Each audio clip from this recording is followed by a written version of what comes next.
గౌరవనీయులైన మన రాష్ట్ర అధ్యక్షులు ప్రియతమ నాయకులు వైఎస్ జగన్మోహన్ రెడ్డి గారు అదే విధంగా జిల్లా అన్ని నియోజకవర్గాల నుంచి వచ్చినటువంటి నియోజకవర్గ ఇన్ఛార్జీలు మన సీనియర్ నాయకులు అనంత వెంకటరామరెడ్డి గారు అదే విధంగా ఎక్స్ ఎమ్మెల్సీ శివరామరెడ్డి గారు రాయదుర్గం ఎక్స్ ఎమ్మెల్యే కాపు రామచంద్రారెడ్డి గారు అదే విధంగా కళ్యాణ్ దుర్గం ఉషా చరణ్ గారు మన ప్రియతమ నాయకులు ఆలూరు శాసనసభ్యులు జయరాం గారు ఎల్ఎం మోహన్ రెడ్డి గారు బోయ తిప్పేస్వామి గారు మడకసిర నియోజకవర్గ ఇన్ఛార్జ్ డాక్టర్ తిప్పేస్వామి గారు మన జిల్లా అధ్యక్షులు సింగనమల మన శంకర్ నారాయణ గారు హిందూపురం నవీన్ నిశ్చల్ గారు అదే విధంగా మన నియోజకవర్గానికి పక్కనే ఉండి మన నియోజకవర్గానికి చిరపరిచితులు గురునాథ్ రెడ్డి గారు అనంతపురం చెవ్వ రాజశేఖర్ రెడ్డి గారు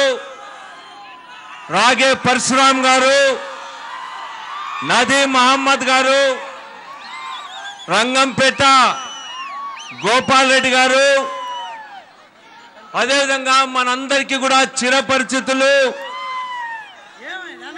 ఈరోజు జిల్లా అందరు నోళ్లలో నానుతున్నటువంటి పేరు మన తాడిపత్రి నియోజకవర్గ ఇన్ఛార్జ్ పెద్దారెడ్డి గారు ధర్మవరం ఇన్ఛార్జ్ మన వెంకటరామరెడ్డి గారు అదేవిధంగా రాష్ట్ర కిసాన్ సెల్ అధ్యక్షులు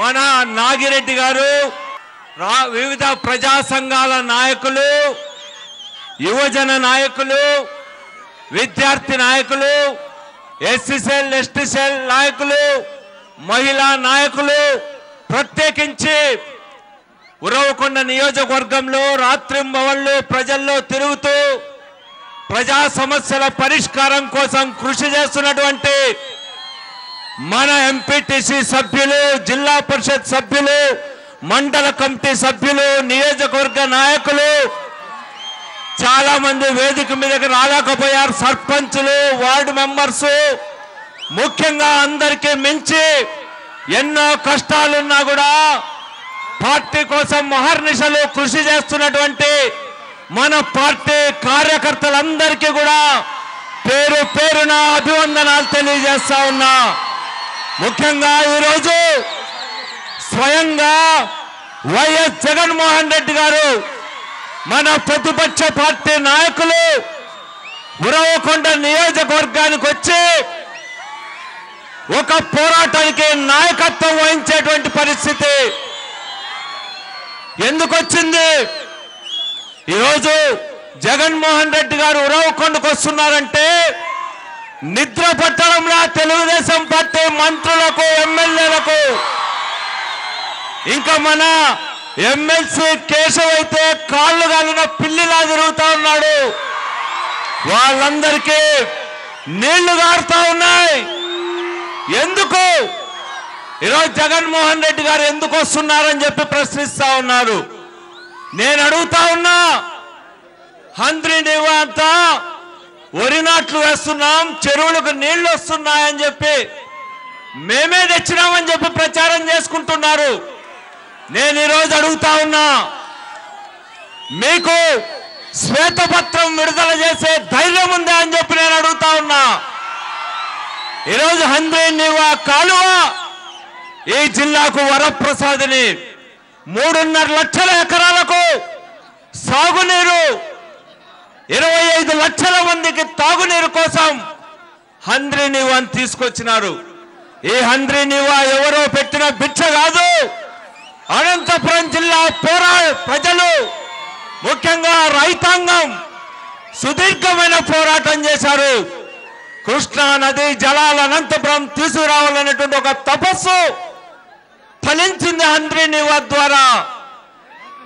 ఆ రోజు ఎన్టీ రామారావు గారు ప్రకటించిన సుదీర్ఘ పోరాటానికి స్పందించి రామారావు గారు ప్రతిపాదించిన ఇది కాగితాలకే పరిమితమైనటువంటి హంద్రీ నీవా ప్రాణం పోసింది వైఎస్ రాజశేఖర రెడ్డి గారు. నిజంగా ఈరోజు చంద్రబాబు నాయుడు భగీరథుడు అని చెప్తా ఉన్నారు టీడీపీ వాళ్ళు. నేను అడుగుతా ఉన్నా, ఈ భగీరథుడు ఎన్టీ రామారావు గారు 6.5 లక్షల ఎకరాలకు ఆ రోజు ప్రజా పోరాటం తర్వాత అనౌన్స్ చేస్తే వారసుడుగా వచ్చిన మీరు 1 కిలోమీటర్ అయినా తవ్వారా అని చెప్పి నేను అడుగుతా ఉన్నా. 9 సంవత్సరాలు ముఖ్యమంత్రిగా ఉండి 13 కోట్లు ఖర్చు పెట్టినారు, సిగ్గు కాదా అని చెప్పి నేను అడుగుతా ఉన్నా. ఈరోజు హంద్రీ నీవాకు నికర జలాలు లేకుండా పోయేందుకు మీ చంద్రబాబు నాయుడు గారు 1 తట్టడు మట్టి కూడా ఎత్తిపోయకపోవడం కారణం కదా అని నేను అడుగుతా ఉన్నా. ఈరోజు చంద్రబాబు నాయుడు గారు నేనే రాయలసీమకి నీళ్లు తెచ్చానని చెప్తున్నావే. నేను అడుగుతా ఉన్నా, రాయలసీమలో హంద్రీ నీవా గాని, గాలేరు నగరి గాని, వెలుగొండ ప్రాజెక్ట్ గాని, తెలుగు గంగ ప్రాజెక్ట్ గాని, ఎస్ఆర్బిసి వీటన్నింటిలో నువ్వు ఎన్ని కిలోమీటర్లు తవ్వావని చెప్పి నేను అడుగుతా ఉన్నా. ఆ రోజు రాజశేఖర రెడ్డి గారు ముఖ్యమంత్రి అయిన వెంటనే ఏం చేశాడో మీరందరూ గుర్తు చేసుకోవాలా. తెలుగుదేశం పార్టీ నాయకులు నేను అడుగుతా ఉన్నా, ఈరోజు రాయలసీమను సస్యశాలం చేస్తున్నాడు, అనంతపురాన్ని భగీరథుడు అని చెప్తున్నాడు. మీ చంద్రబాబు నాయుడు గారు 40 టీఎంసీల సామర్థ్యంతో 6.5 లక్షల ఎకరాలకు నీళ్లు తెచ్చే ప్రాజెక్టుని 2 సార్లు శంకుస్థాపన చేశాడు. రెండవసారి 99వ సంవత్సరంలో 5 టీఎంసీల తాగునీటి ప్రాజెక్టుగా కుదించి సిడబ్ల్యూసి అనుమతికి పంపి 67 కోట్లకు అడ్మినిస్ట్రేటివ్ శాంక్షన్ ఇచ్చి మీ చంద్రబాబు నాయుడు గారు ద్రోహం చేసే ఆలోచన చెయ్యలేదా అని నేను అడుగుతా ఉన్నా. మీ చంద్రబాబు నాయుడు గారు చేసినట్టుగా 5 టీఎంసీలకే దీన్ని కుదించింటే ఈరోజు మనం ఈ నీళ్లు చూసేవాళ్ళమా అని నేను అడుగుతా ఉన్నా. ఒక్కసారి ప్రజలంతా కూడా ఆలోచన చేయాలా. ఈరోజు చంద్రబాబు కేశవ్ గారు చెప్తా ఉన్నాడు, పయ్యావులు కేశవ్ ఏం చెప్తున్నాడో చూస్తున్నారా? ఈ మధ్య 1,00,000 ఎకరాలకు నీళ్లు ఇస్తాడంట ఆయన. నీ పాత్ర ఏముందని చెప్పి నేను అడుగుతా ఉన్నా. జీడిపల్లి రిజర్వాయర్ వరకు రాజశేఖర రెడ్డి గారు 90% పనులు పూర్తి చేశారు. 2012 నుంచి ఈ చంద్రబాబు నాయుడు గారు అధికారంలోకి రాకముందు నుంచి కూడా మన నియోజకవర్గానికి నీళ్లు వస్తా ఉన్నాయి. మరి మీ చంద్రబాబు నాయుడు గారు జీడిపల్లికి వచ్చినప్పుడు ఏం చెప్పాడో విన్నారా? నేను అడిగా అక్కడ చంద్రబాబు నాయుడు గారిని, మా నియోజకవర్గంలో కాలువలెంబడి నీళ్లు పారించడం కాదు, మా ఉరవకొండ నియోజకవర్గంలో 80,000 ఎకరాలకు నీళ్లు ఇవ్వాలని రాజశేఖర రెడ్డి గారు దీన్ని తవ్వించినాడు, నువ్వెందుకు నీళ్లు ఇవ్వమని చెప్పి నేను అడిగా. చంద్రబాబు నాయుడు గారు ఏం చెప్పాడో తెలుసా? ఆ రోజు కేశవ్ కూడా పక్కనే ఉన్నాడు. మీ గవర్నమెంట్ పాలసీ వేరు, మా గవర్నమెంట్ పాలసీ వేరన్నాడు. అంటే ఏమిటర్థం? మా పొలాలకు నీళ్లు ఇవ్వమని చెప్తారా చంద్రబాబు నాయుడు గారు? మీటింగ్ లో ఒక్క మంత్రి అయినా లేచి ఇది తప్పన్నాడా? ఈరోజు రాష్ట్రాన్ని నడిపించే ఫోజు కొడుతున్న కేశవ్ నోరు మెదిపినాడా అని చెప్పి నేను అడుగుతా ఉన్నా. అందుకనే నిజంగా రాజశేఖర రెడ్డి గారు ఉంటే, లేకపోతే మన జగన్మోహన్ రెడ్డి గారు ముఖ్యమంత్రి అయ్యింటే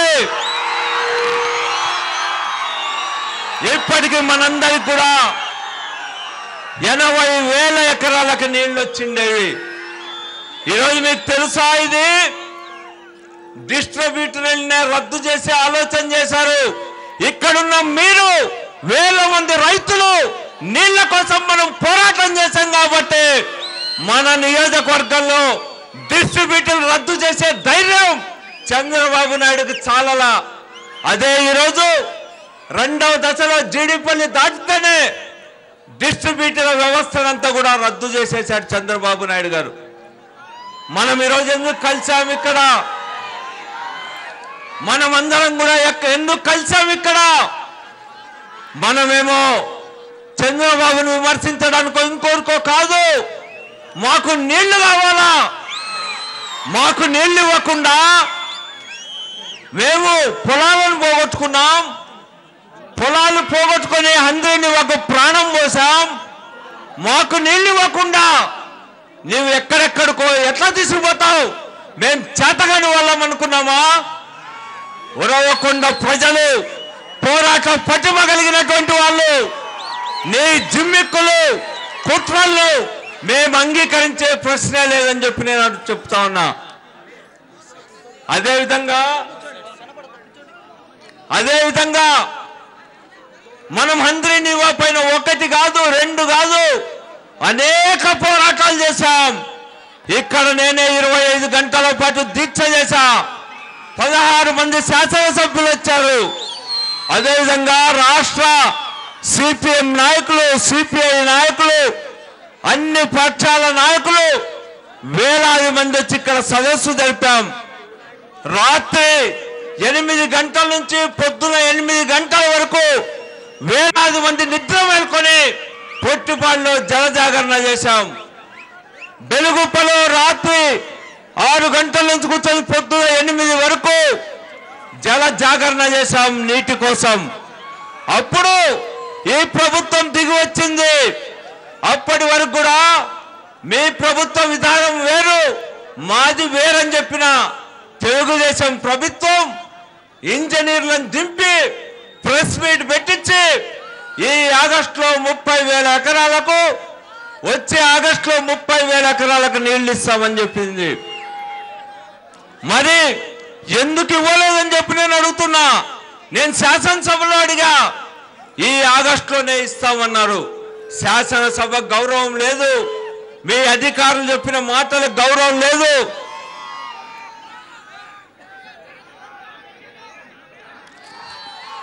అందుకనే మనం ఈరోజు ప్రజా పోరాటం చేయాల్సి వస్తుంది.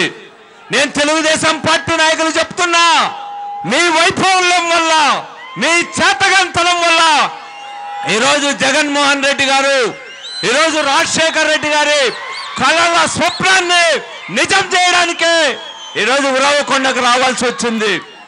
మరో పోరాటం మనకందరికీ తెలిసి ప్రాంతంలో చేశాం.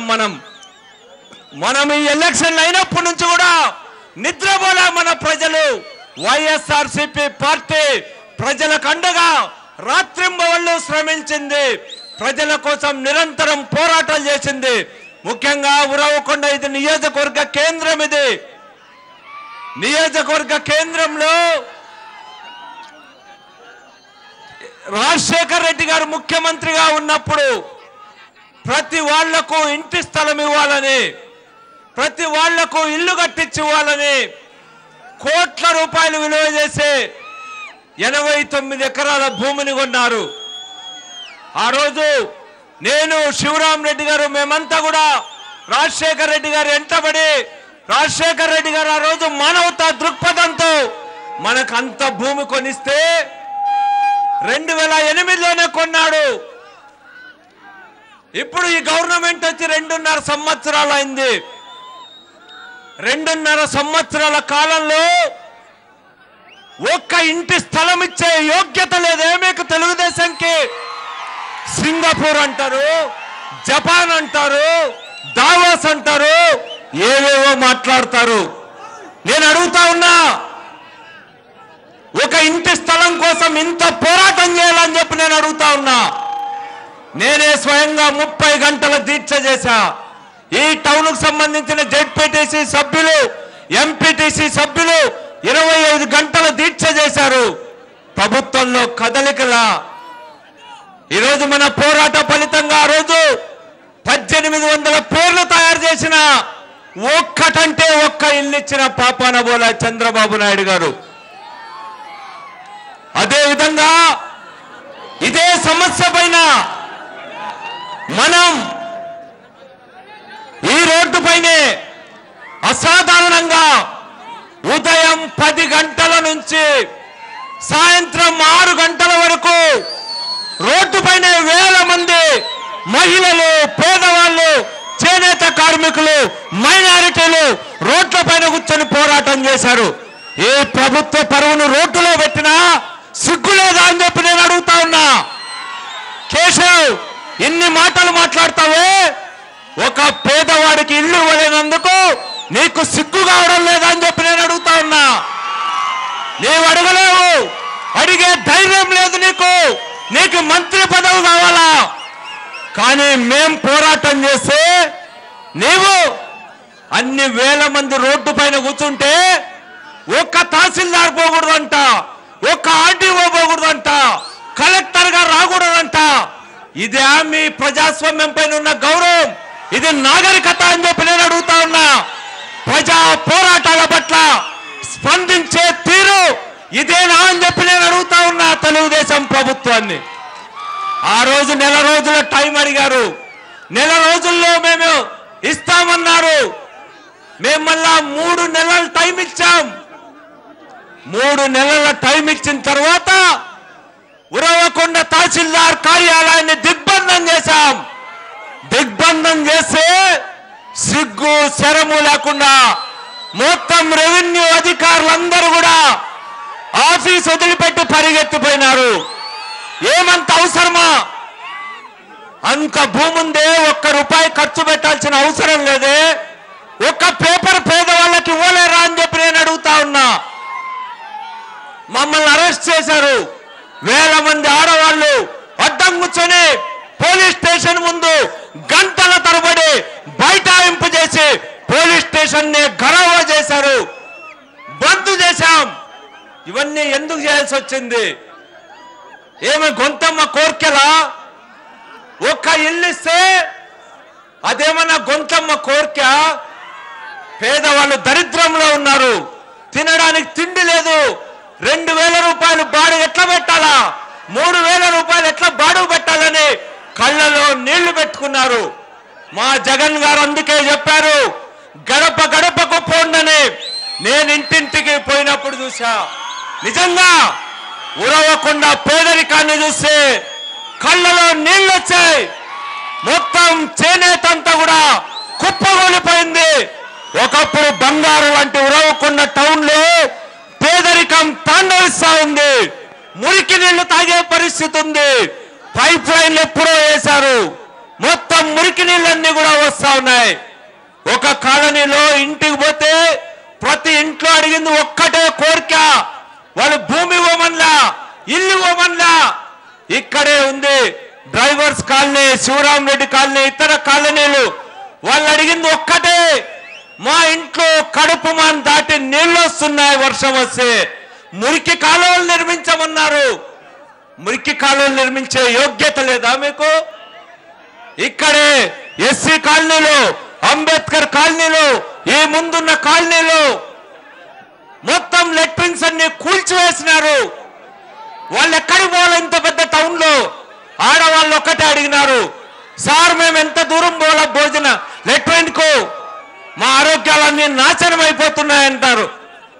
మరి స్వచ్ఛత గురించి మాట్లాడే మీకు లెట్రిన్స్ పడగొట్టిన చోట, ఎస్సీలు పేదలున్న చోట లెట్రిన్స్ కట్టించేందుకు చేత కదా అని చెప్పి నేను అడుగుతా ఉన్నా. అందుకనే మా కోరికలు చాలా న్యాయమైనటువంటివి, ప్రజాస్వామ్య స్వభావం కలిగినటువంటివి. అందుకే పరిష్కారం చేయమని ఇప్పటికి కూడా వినయపూర్వకంగా విజ్ఞప్తి చేస్తున్నాం. శాంతియుత పద్ధతుల్లోనే మన పోరాటాన్ని ముందుకు తీసుకుపోతా ఉన్నాం. నేను అడుగుతా ఉన్నా, ఇంత పోరాటం చేస్తే జన్మభూమి రోజు కూడా మా బసురాజుని, నిరంజన్ని అందరిని అరెస్టులు చేశారు, మహిళల్ని అరెస్టులు చేశారు. నేను అడుగుతా ఉన్నా, ఈ ప్రభుత్వాన్ని అడుగుతా ఉన్నా, ఇంత అప్రజాస్వామికంగా మొండితనంగా ఇంత అహంకారంతో ప్రవర్తిస్తారా? ప్రజా ఉద్యమాల పట్ల అహంకారం, నిరంకుశ ధోరణి అడుగడుగునా కనిపిస్తా ఉంది. నేను ఈ జిల్లాలో ఈరోజు మాట్లాడుతున్న మంత్రులు, శాసనసభ్యులు, పార్లమెంట్ సభ్యుల్ని, తెలుగుదేశం నాయకులందరినీ కూడా అడుగుతా ఉన్నా, నీళ్లు అడగడం రాజకీయమా? ఇల్లు అడగడం రాజకీయమా? లెట్రిన్స్ కట్టించి ఇవ్వమని అడగడం రాజకీయమా? మురికి కాలువలు తవ్వమని అడగడం రాజకీయమా? 5 ఏళ్ల నుంచి నీళ్లు వస్తే మా పొలాలకు నీళ్లు ఇవ్వమని అడగడం రాజకీయమా అని చెప్పి నేను అడుగుతా ఉన్నా. ఈరోజు కలెక్టర్ గారిని అడుగుతా ఉన్నా, మీరేం ఒక్కసారి ఉరవకుండా టౌన్ ను విజిట్ చేయలేరా? మీరేం మాట చెప్పారు? నెల రోజుల్లో పరిష్కారం చేస్తామన్నారు. ఈరోజు తెలుగుదేశం ప్రభుత్వం అడ్డుపడతా ఉంది. నేను ఈ సందర్భంగా ఒక్కటే చివరిగా మీకు చెప్తా ఉన్నా, ముగించే ముందు, నేనెంతో కలెక్టర్ చుట్టూ తిరిగి, బాబు బాబు కొద్దిసేపు ఉండాలమ్మా, అయిపోతుంది బాబు, కొద్దిసేపు ఉండు, ఇబ్బంది పెట్టరా, అట్లా క్రమశిక్షణగా ఉండాలి, ఉండు. జగన్ గారు మాట్లాడేటప్పుడు అందరికి కనిపిస్తాడు, తొందరపడొద్దని మీరు. చివరిగా నేను ఒక్కటే అడుగుతా ఉన్నా, నేను కలెక్టర్ గారిని కలిసి వెంకటరామరెడ్డి గారు కూడా వెళ్ళాం. మేమందరం కూడా వెళ్ళి వెనుకబడిన ప్రాంతాల అభివృద్ధి కోసం ప్రత్యేక ప్యాకేజీలో భాగంగా, విభజన చట్టం హామీల్లో భాగంగా వెనుకబడిన ప్రాంతాల అభివృద్ధి డబ్బు వస్తా ఉంది. 100 కోట్ల రూపాయలు వచ్చింది. ఒక్క పైసా అయినా ఉరవకుండా ఖర్చు పెట్టారా అని నేను అడుగుతున్నా. ఏం ప్రతిపక్ష పార్టీ ఎమ్మెల్యే గెలిస్తే ₹1 ఇవ్వరా అని నేను అడుగుతా ఉన్నా. ఎమ్మెల్యేగా గెలిచామే, ఇంతమంది మీరు ఎన్నిక చేశారే, ఒక్క ఇల్లు వచ్చే అధికారం, ఒక్క అంగన్వాడీ సెలక్షన్ లో జోక్యం చేసుకునేటువంటి ఇది, లేకపోతే ఎమ్మెల్యేగా ఒక్క చిన్న గుంత పూడ్చడానికి కూడా ఎమ్మెల్యేలకు అధికారం ఇవ్వరా చంద్రబాబు నాయుడు గారు అని అడుగుతా ఉన్నా. మేము ఏ విధంగా సహకరిస్తాం నీకు? ఇంత కసిగా మా పట్ల ఉన్నావే, మమ్మల్ని చూస్తే అంత భయపడతా ఉన్నావే, మేమెందుకు నీకు సహకారం ఇస్తామని చెప్పి నేను అడుగుతా ఉన్నా. తెలంగాణలో తెలుగుదేశం పార్టీ ఎమ్మెల్యేలు ఒక్కరొక్కరు 3 కోట్ల రూపాయలు తీసుకుంటా ఉన్నారు గవర్నమెంట్ డబ్బులు అభివృద్ధి కోసం.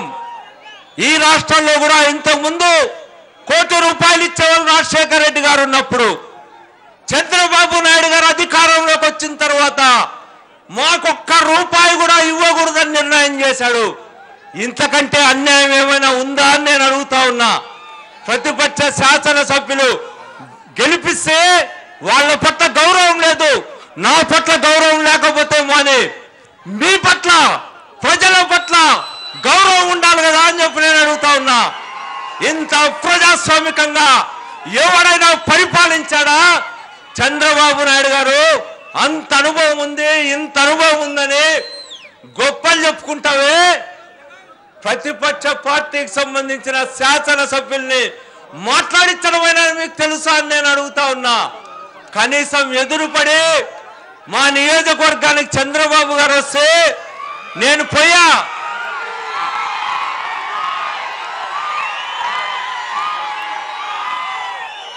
ఒక ముఖ్యమంత్రిగా మన నియోజకవర్గానికి వస్తే గౌరవించడం మన సాంప్రదాయం కాబట్టి నేను వెళ్ళి బొకే ఇచ్చా. నన్ను చూస్తేనే అదే రాజశేఖర రెడ్డి గారు అంటే భుజం మీద చెయ్యేసి ఏం విశ్వ బాగున్నావా అనేవాడు. ఈవెన్ కేశవ్ అయినా కూడా ఏం కేశవ్ బాగున్నావా అనేవాడు.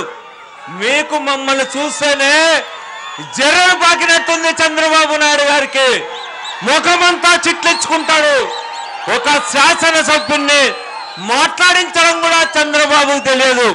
అందుకనే ప్రజలు మీకు అందరికీ విజ్ఞప్తి చేస్తా ఉన్నా, వైఎస్ఆర్ కాంగ్రెస్ పార్టీ శాసనసభ్యుల్ని పని చేయనీయకుండా అడుగడుగున అడ్డుపడతా ఉన్నారు, అప్రజాస్వామికంగా వ్యవహరిస్తా ఉన్నారు, అవమానిస్తా ఉన్నారు.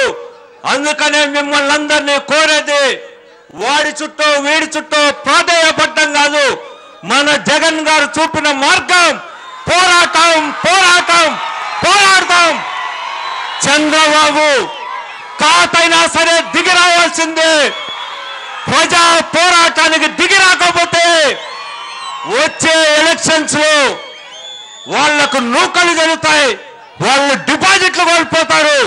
ప్రజల పట్ల ఏహే భావం మీకు పనికిరాదని మరోసారి హెచ్చరిక చేస్తూ వివిధ ప్రాంతాల నుంచి మన పోరాటానికి సంఘీభావంగా ఇక్కడ తరలి వచ్చిన మడకసిర, హిందూపూర్, కళ్యాణ్ దుర్గం అన్ని ప్రాంతాలు మన పక్కనే ఉన్న గుంటకల్, కళ్యాణ్ దుర్గం, రాయదుర్గం ప్రతి ప్రాంతం నుంచి కూడా